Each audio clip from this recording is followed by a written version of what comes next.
Up to now, everything we've drawn has been very polite. Boxes minding their own business, cylinders standing respectfully apart. But real drawings? They get in each other's way. Artists call this overlap. I call it stuff blocking other stuff. Smart, I know. And honestly, that's the whole secret. Alright, let's just mess around. Draw a box, put another one on top, maybe slide one off to the side, a couple more over here. Yeah, that works. Throw one back there, one here, cut this out a bit, thicken these lines, this one too, add a ramp or something, why not?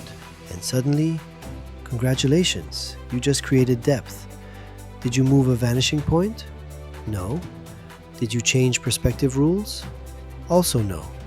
You just let one box be a little rude. Now let's get fancy. Put a cylinder in front of a box. Part of the box disappears. That's not a mistake, that's depth. Perspective loves confidence. If you hide something on purpose, it looks intentional. If you hide it accidentally, it's modern art. Here's another powerful trick. I'm not calling this composition. That word scares people. Let's call it stuff close, stuff kinda close, stuff way over there.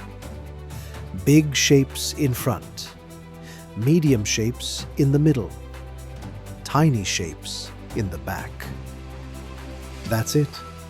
That's the rule. Perspective handles the rest while you pretend this was your plan all along.